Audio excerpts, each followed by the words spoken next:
What's up guys, Ernie here, Paleo Hiker MD. Today we're going to go over my 3 survival items. There have been a lot of videos going around about the top 3 survival items. I think this challenge was originally started by Magnus Anderson. He has a pretty awesome YouTube channel. And I was actually tagged by Brad at the Lazy Man Prepper to give my top 3 survival items. Now a lot of people are out in the woods, they're talking about axes and knives and all this stuff, and I don't know what they're talking about. We live in 2016, okay? We don't need any of that stuff, okay? You're talking about the top 3 survival items. Number 1, iPad. iPad's number 1, communication. How are you gonna get on Facebook and update your status? I mean, how are you going to post to Instagram? I don't understand what these people are thinking. This is your chance. This is your chance to show the world you're surviving. How are you gonna do that with an iPad, without a phone? So number 2, we have YouTube channels, right? Cameras. Cameras are vital. Again, later on, after the whole Armageddon's over, how are you gonna show people what you did? How are you gonna show them your skills if you don't have video of it? Makes no sense. Third, and most important, listen, camera angles. Gorilla tripod. You gotta have good camera angles. You gotta have a Gorilla tripod.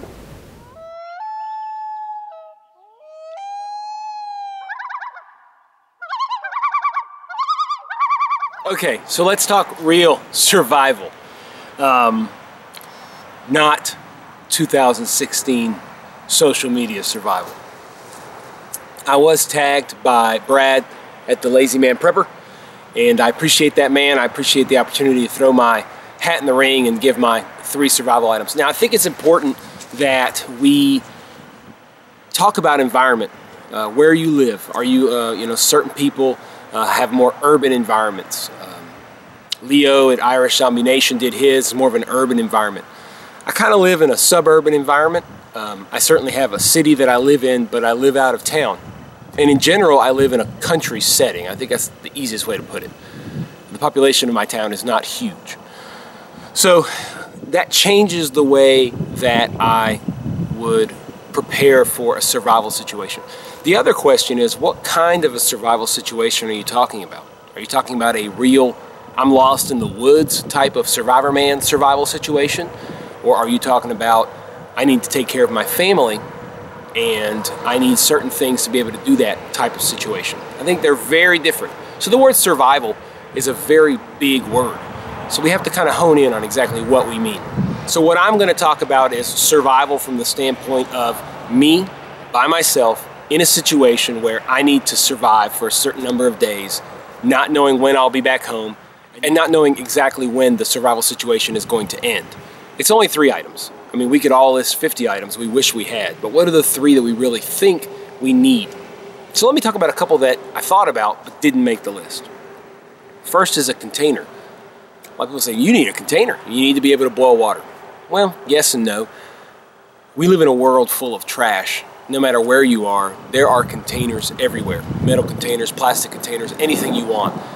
I'm pretty sure that if I left my house right here, or you leave pretty much anywhere you are right now, and walk for about 15 or 20 minutes, you're gonna find a container of some sort, whether it be in a trash can or out in the middle of the woods. There's containers everywhere. So container didn't make my list.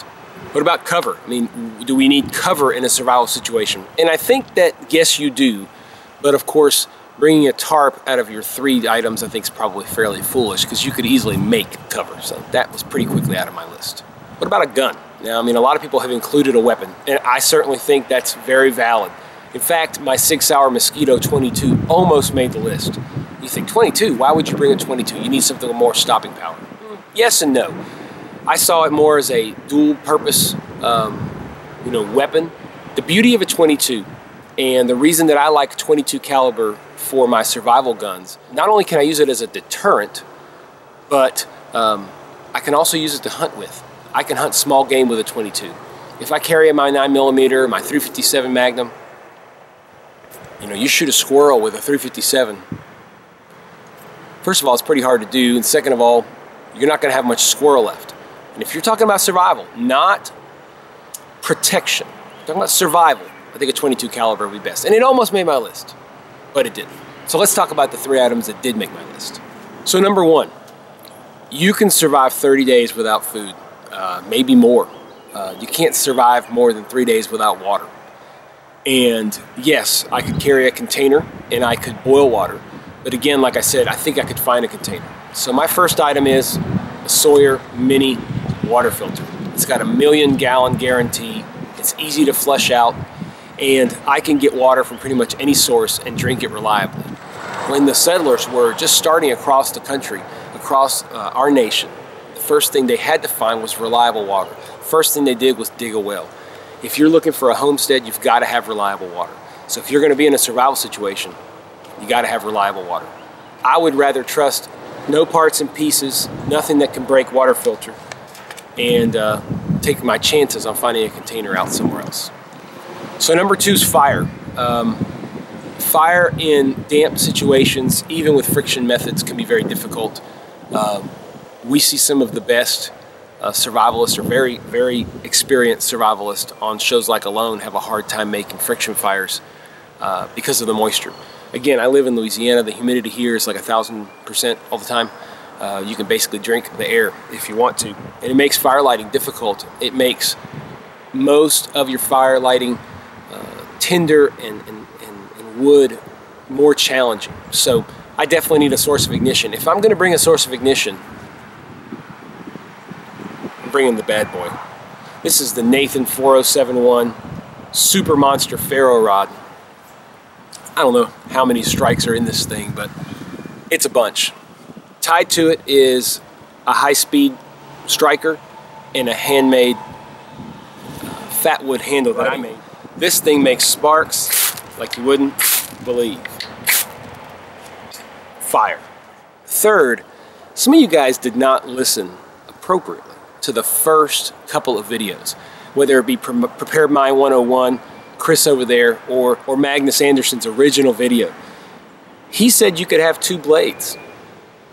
His reasoning is that most people carry 2 knives, so I have 2 blades. My first is what I always have with me. It's my everyday carry. It is a Benchmade Torrent 870. It is a great everyday carry knife. It's easy to conceal on me, and more importantly, quite frankly, it's always on me. So in a survival situation, I feel fairly comfortable that I'd have this knife with me. Second, and for more robust tasks, I want a knife that's versatile, that's really well made, and that I'll trust. And for me, that's this knife right here. This is a custom knife that I had made by Kyle Versteeg. He has a YouTube channel called The Average Iowa Guy. I'll leave a link below for his channel. He does make custom knives. If anybody's interested in a custom knife, I just can't tell you guys enough how perfect and beautiful this knife is. Ironwood handles, really strong pins. This thing's not coming apart.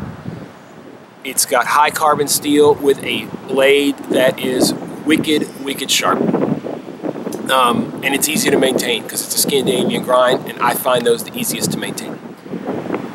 Bushcraft knife. It's my third item.